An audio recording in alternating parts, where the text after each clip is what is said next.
Vamos lá, pessoal. Qual é a diferença de centralização para descentralização?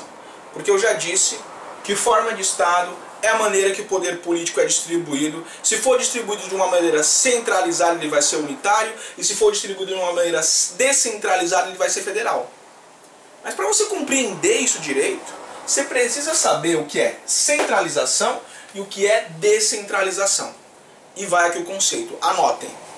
Centralização é a distribuição de competências na qual as atividades do Estado vão ser realizadas por apenas um núcleo central de decisões políticas e administrativas. Descentralização é a estruturação do Estado na qual as atividades do Estado serão exercidas por diversos polos políticos administrativos autônomos. Vamos de novo. Centralização é a estruturação do poder político do Estado em que as atividades do Estado serão exercidas por apenas um núcleo político administrativo autônomo.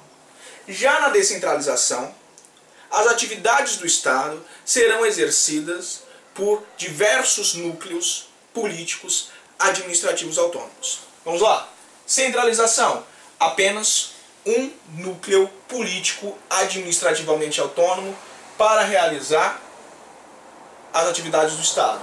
Descentralização, eu tenho vários núcleos para realizar as atividades do Estado. Eu fiz aqui um desenho qualquer, um símbolo qualquer, mas representa o território brasileiro. Vamos supor que o território brasileiro tivesse esse formato aqui. Isso aqui é o Brasil. Se eu tiver apenas um núcleo político administrativo autônomo, então o Estado é centralizado. Se eu tiver, por outro lado, vários núcleos políticos administrativos autônomos, então o Estado é descentralizado. Ok, pessoal? Agora, para vocês compreenderem de vez, eu vou dar um exemplo de um polo político administrativo autônomo. Vamos supor que isso aqui seja o Brasil. Colocar um polo político administrativamente autônomo aqui. Sabe qual é o nome desse polo aqui? São Paulo. São Paulo? Quer ver outro? Bahia. Quer ver outro? Rio Grande do Norte. Pera aí, deixa eu ver se eu estou compreendendo. Você está falando que os Estados-membros são polos políticos administrativamente autônomos? Estou sim. Os Estados-membros são polos políticos administrativos autônomos. Espera aí. Você está dizendo que no Brasil existem vários polos políticos administrativamente autônomos? Tô. São Paulo, Minas Gerais, Bahia, Ceará, Distrito Federal. Se tem múltiplos polos, então o Estado é descentralizado. Se o Estado é descentralizado, então o Brasil é um Estado federal. Está dizendo isso? Tô. O Brasil é um Estado federal, porque possui múltiplos polos políticos administrativamente autônomos. Se possui múltiplos polos políticos e administrativos autônomos, então o Estado é descentralizado. Se é descentralizado, é um Estado federal. Mas só tem uma coisa que ainda não compreendi. O que é um polo político e administrativo autônomo? Se eu falo que um órgão, que um ente, melhor expressão é ente. Se eu falo que um ente é um ente administrativo autônomo, eu estou dizendo que esse ente tem autonomia para realizar atividades administrativas. Se eu digo que um ente é um ente politicamente autônomo, eu estou dizendo que ele tem autonomia para realizar atividades políticas. Pergunto para você, qual é a diferença de atividades políticas para atividades administrativas? Atividades administrativas são fazeres práticos e concretos na vida das pessoas. Quando o Estado, por exemplo, ele restaura uma obra pública, quando o Estado, por exemplo, varre as ruas, quando o Estado, por exemplo, recolhe os lixos, o que ele está fazendo é uma atividade administrativa. É um fazer concreto, prático na vida das pessoas. Quando, por exemplo, o Estado do Rio Grande do Norte edita uma lei estadual, é uma atividade política. Quando o governo federal por exemplo, estabelece políticas públicas, é uma atividade política. Leis, políticas públicas, atividades políticas. Fazeres concretos, práticos na vida das pessoas, atividades administrativas. Ok? Leis, atividade política. Administrativas são as atividades práticas e concretas na vida das pessoas. Beleza? Se eu digo que o Estado é descentralizado, eu possuo múltiplos polos que possuem atividades políticas e administrativas. Eles possuem autonomia, eles podem realizar essas atividades. Quem é que permite essa autonomia? A própria Constituição Federal, que está no topo de tudo. Beleza? Atividade política, de legislar, atividade administrativa, um fazer concreto. Beleza? Vamos aqui tomar como exemplo o Estado de São Paulo. SP, São Paulo. O Estado de São Paulo, ele tanto pode realizar atividades políticas, ele pode fabricar e editar leis, ele edita até sua Constituição Estadual, ele também realiza atividades concretas, atividades administrativas. Então é um polo político, administrativo, autônomo.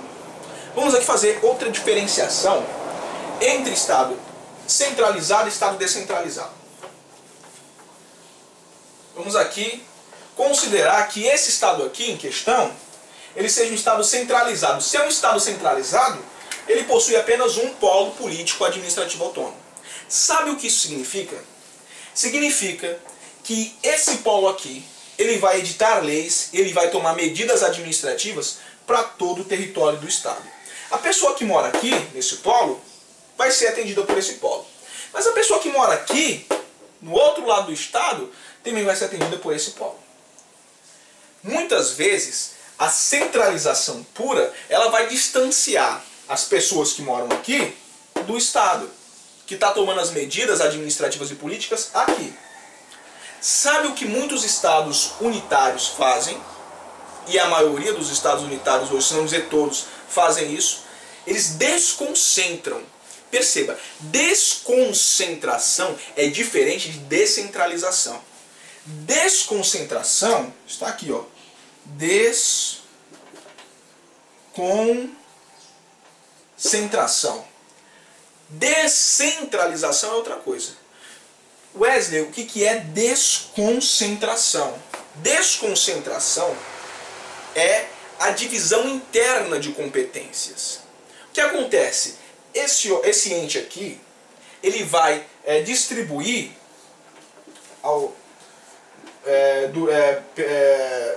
nesse território vários órgãos.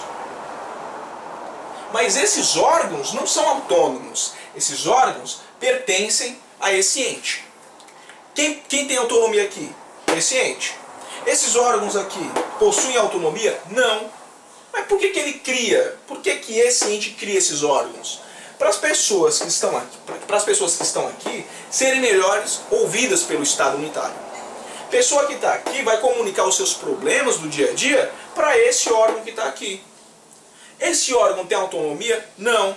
Mas ele consegue ouvir as demandas sociais e comunicar ao órgão central. Ei, o pessoal está precisando de tal coisa aqui. Eu tenho autorização para realizar isso? Aí o ente central fala, tem. Aí ele vai lá e realiza. O sujeito está precisando de algo aqui. Ei, órgão central.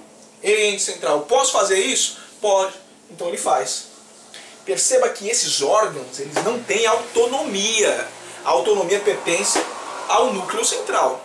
É diferente de eu falar em descentralização. Na descentralização,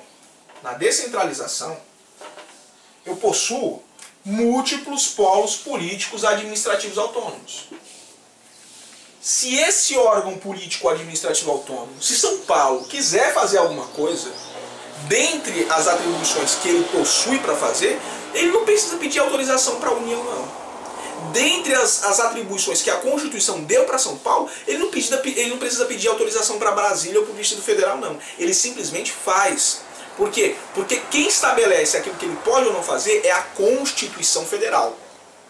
Perceberam? Então vamos lá.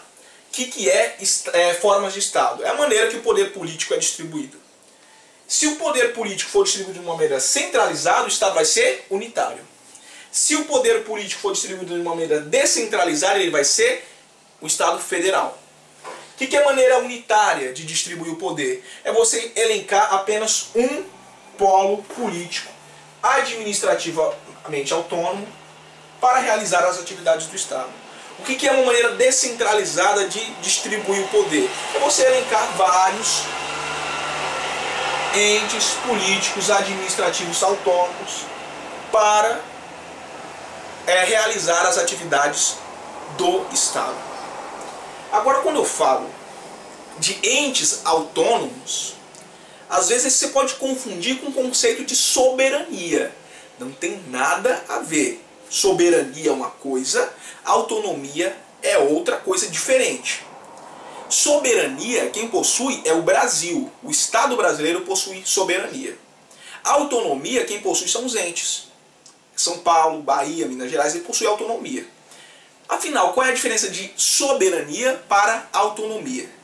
Soberania é o poder supremo do Estado, que legitima toda a ordem interna e o mantém independente internacionalmente. Estados Unidos não manda no Brasil, porque o Brasil possui soberania, é independente dos outros estados. Bolívia não manda no Brasil. Por quê? Porque o Brasil possui soberania, é independente dos outros estados. Ninguém pode fazer uma determinação para o Brasil. O Brasil é um país soberano, é um poder supremo, que legitima a ordem interna e que o mantém independente dos outros estados. São Paulo, o estado membro São Paulo, ele não possui soberania. Ele não é independente na ordem internacional. São Paulo possui autonomia. O que é autonomia? Autonomia é a capacidade de se autodeterminar política ou administrativamente com base na descentralização de poderes que é permitida, que é determinada pela soberania do Brasil. E como é que o Brasil vai determinar, vai se organizar de forma centralizada ou descentralizada, de forma unitária ou de forma federal? É através da Constituição Federal. É o documento máximo do Brasil. Isso aqui é uma coisa importante, isso aqui é uma coisa poderosa, é a Constituição Federal. Ela vai organizar o Brasil. É ela que define se o Brasil é unitário, se o Brasil é federal. Se você abrir a Constituição do Brasil, no artigo 1º, você vai observar o seguinte: a República Federativa do Brasil constitui-se em Estado democrático de direito. Perceba, a República Federativa. A própria Constituição diz que o Brasil é uma federação. Tem mais. O Brasil ser federação é cláusula pétrea. Nada pode modificar isso. Nada pode modificar isso. O poder legislativo, nem mesmo com uma emenda à Constituição, pode modificar esse fato.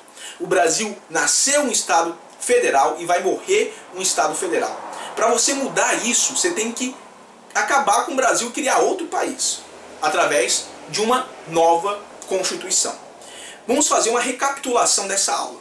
Recapitulação básica aqui. A forma de Estado é a maneira que eu distribuo o poder político no Estado. Se eu distribuir de uma maneira centralizada, o Estado vai ser unitário. Se eu distribuir o poder político de uma maneira descentralizada, o Estado vai ser federal. O que é distribuir o poder político de uma maneira centralizada? É você criar apenas um núcleo político administrativo autônomo. O que é você descentralizar? É você pegar essa competência desse único polo e distribuir em vários outros polos políticos administrativos autônomos. O Brasil é uma federação, possui diversos polos políticos administrativos autônomos. Quer um exemplo? São Paulo, Bahia, Ceará, Distrito Federal. Compreenderam? Pessoal, é isso que eu tenho para falar. Olha, eu tenho a pretensão de, quando eu gravo uma aula e posto no YouTube, de ser compreendido. Se você não está compreendendo a aula, me dê dicas para que eu melhore minha oratória, então melhore a minha didática, para que eu possa ser compreendido e vocês também possam aprender o conteúdo. Beleza? Gostou da aula? Curte, comenta, se inscreva no canal, compartilhe o vídeo, porque é uma maneira de você me incentivar a gravar outros vídeos. Obrigado, pessoal. Até a próxima.